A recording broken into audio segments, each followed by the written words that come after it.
Have you ever stopped to think about how it's even possible to navigate the biggest ocean on Earth with no maps, no compass, no GPS? Today, we're diving into one of the most incredible feats of human exploration ever, Polynesian navigation. And believe me, it's a system of knowledge that really challenges our whole idea of what science even is. To really get this, you have to appreciate the sheer scale we're talking about. The Pacific Ocean, it's an area bigger than all the continents combined. And these navigators, these wayfinders, they weren't just hopping from island to island. Nope.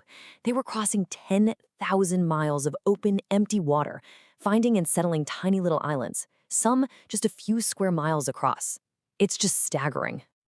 And this brings us to the central paradox, right? The big mystery we're gonna unravel. Because on one hand, their toolkit was all around them, the stars, the ocean swells, even the flight patterns of birds. But on the other hand, if you looked at their instrument panel, it was completely empty. No sextant, no chronometer, not a single thing we'd think is essential for this kind of journey. So how in the world did they do it? Now, we have to be really clear about this. This was not a story of people accidentally drifting on rafts and getting lucky. Not at all. This was a systematic, deliberate expansion across the Pacific. And it happened thousands of years ago, way, way before European explorers even had decent maps of their own coastlines. This was planned exploration of the highest order. The answer wasn't luck, and it definitely wasn't magic. It was a deeply, profoundly sophisticated system of observation and interpretation, a way of reading the world that is almost alien to how we think today. So the wayfinders basically carried their entire complex toolkit right inside their own minds. They read nature like a massive living library of science that would guide their journey. Okay, so one of their most important tools was the star compass. But this isn't about finding the North Star. No, this is so much more complex. The wayfinder memorized the exact rising and setting points of hundreds of different stars. By just aligning the canoe with these specific points on the horizon, they could hold a super precise heading all through the night.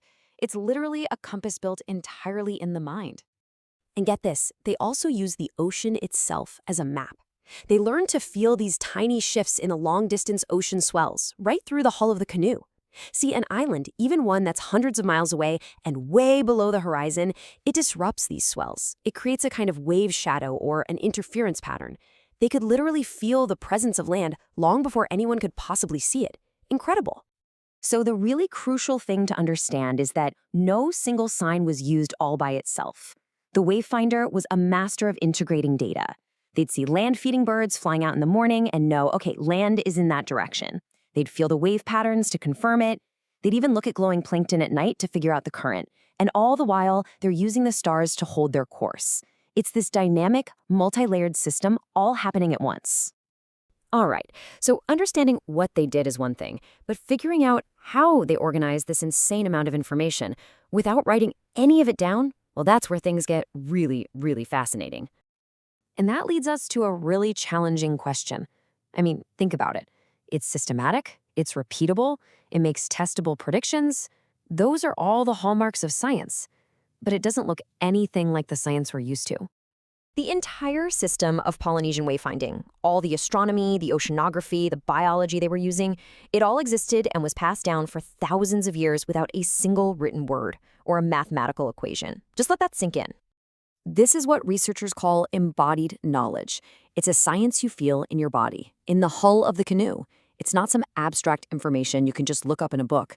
It's a living, breathing skill that is totally inseparable from the person who holds it and the situation they're in. You learn it by doing it, not by reading about it. So, how did they store all this knowledge? Well, through intense multi-year apprenticeships, master to student. They used these epic chants that encoded star paths and the locations of whole island chains into poetry. And they even had physical aids like stick charts. But these weren't maps you took on a voyage. They were more like training devices to help students memorize and actually feel the patterns of the ocean swells. But here's the thing. An oral tradition, this kind of embodied way of knowing, is incredibly fragile. And when it came into contact with the Western world, this amazing system was almost completely wiped out. For almost 3,000 years, this was a vibrant, living science.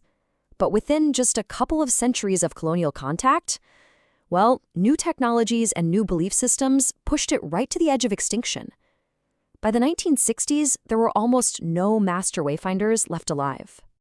I mean, just think about that. An entire library of human knowledge, a completely unique way of understanding our planet, was held in the minds of just a handful of elders. It came so incredibly close to being lost for good. And this is where the story takes this amazing, hopeful turn, the Hokulea Project. Starting in 1975, they built a traditional voyaging canoe. And with the help of one of the very last masters, they successfully navigated from Hawaii to Tahiti and back using only traditional methods. It was the ultimate proof. It showed the world this wasn't just mythology, it was a rigorous, effective science. The revival of wayfinding is an incredible success story. It really is. But it leaves us with some really profound questions about knowledge itself, about these unseen libraries of human understanding that we might not even recognize as libraries in the first place. We can study it, sure. Researchers can document it and write papers about it. But can you ever truly capture knowledge that's meant to be felt in the waves, knowledge that's learned over a lifetime of apprenticeship, and just put it all into a textbook? Or does the very act of trying to translate it into our system, writing it down, formalizing it, does that strip away the very context that makes it work?